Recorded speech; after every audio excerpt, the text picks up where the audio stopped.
राधे राधे मित्रों एक बार प्रेम से बोलिए बांके बिहारी की जय। भक्तों, आज की वीडियो में हम लेकर आए हैं अनंत चतुर्दशी की व्रत कथा। अगर आप सभी को हमारी कथा अच्छी लगे तो वीडियो को लाइक शेयर जरूर कर देना।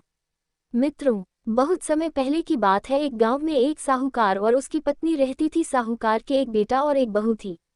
साहूकार का बेटा धन कमाने के लिए गांव से शहर जाया करता था। जाते समय वो अपनी माँ से कहता है, माँ मैं जब तक नहीं आऊँगा तब तक परिंदे का पानी खत्म मत होने देना और चूल्हे की आग बुझने मत देना। इतना कहकर वो शहर को चला जाता है। अब बहू इस बात का हमेशा ध्यान रखती थी कि कभी भी परिंदे का पानी खत्म नहीं होने देती और ना ही चूल्हे की आग बुझने देती। ऐसा करते करते कई वर्ष बीत गए। एक दिन अचानक उनके घर की चूल्हे की आग बुझ जाती है और परिंदे का पानी भी खत्म हो जाता है। ये देखकर बहू परेशान हो जाती है और जल्दी से कुएं से पानी लाकर परिंदे को पानी से भर देती है। अब वह आग मांगने अपने पड़ोस में जाती है। तब उसकी पड़ोसन उससे कहती है कि आज हमारे घर में कुछ भी उधार नहीं दिया जाता है। तब साहूकार की बहू उससे पूछती है, ऐसा क्यों? तब पड़ोसन उसे यह बताती है कि आज रोज चौदस है और आज के दिन हम पूरे घर को लीपते हैं।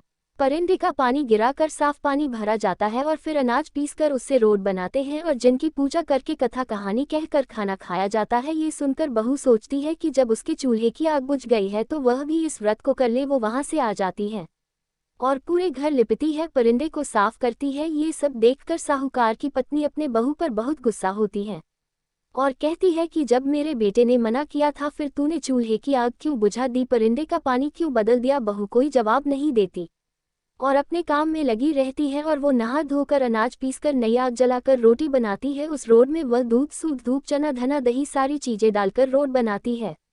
पूजा करके अपने सास ससुर को रोट खिलाती है और फिर खुद भी खाना खा लेती है। उस दिन उसका पति परदेश से धन कमाकर घर वापस लौटता है।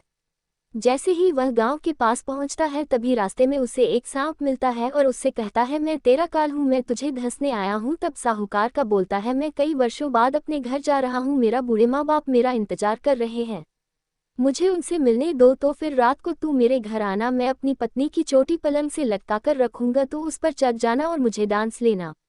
सांप उसकी बात मान गया और उसे जाने देता है। अब वह लड़का घर पहुंचता है और घर में अपने बूढ़े माँ बाप से मिलता है और खाना खाकर सोने जाता है। उसकी पत्नी थकी हुई होती है। वह रोट को कहानी सुनकर अपने कमरे को बंद कर सो जाती है, लेकिन उसके पति को नींद नहीं आती क्योंकि उसे पता था कि आज रात सांप आकर उसे धंस लेगा। आधी रात के बाद सांप आता है और बहू की चोटी से ऊपर चढ़ने लगता है। अब रोड में बैठे घना चना दुब सब सोचने लगते हैं, इस साहूकार की बहू ने पहली बार रोट बनाए हैं, यदि आज इसके पति को सांप ने डस लिया तो हमें कोई नहीं मानेगा, ना ही कोई पूजा करेगा, इसलिए हमें अलग अलग होकर इसके पति को बचाना होगा। ऐसा सोचकर वह सब अलग अलग हथियारों का रूप ले लेते हैं, कोई तलवार, कोई ढाल तो कोई कटार बनकर रोड से निकलकर उस सांप को मारकर टोकरी से ढक देते हैं और वापस रोड में चले जाते हैं। ये सब देखकर पति चुपचाप निश्चित होकर सो जाता है और बहू सुबह उठकर अपने घर के कामों में लग जाती है। जब बेटा उठता है तो उसकी माँ उससे पूछती है, बेटा आज तो खूब सोया? तब बेटा अपनी माँ से पूछता है, माँ कल तुमने क्या बनाया था, क्या पूजा था? उसकी माँ नाराज होकर माँ कहती है, बेटा तो जो कहकर गया और बहू ने वैसा कुछ भी नहीं करा, परिंदे का सारा पानी गिरा दिया, चूल्हे की आग तो बुझा दी, पड़ोसन के कहे अनुसार रोट बनाए और पूजा करके खाना खिलाया।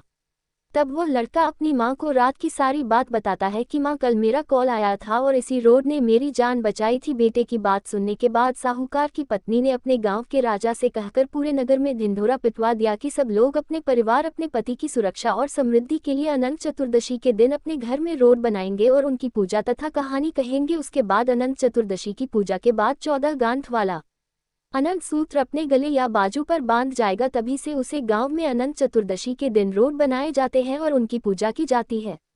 हे भगवान, जैसे आपने साहूकार की बहू के पति की रक्षा की है वैसे ही सबके पति की रक्षा करना और जो इस कहानी को सुनता है उसके भी परिवार की रक्षा करना।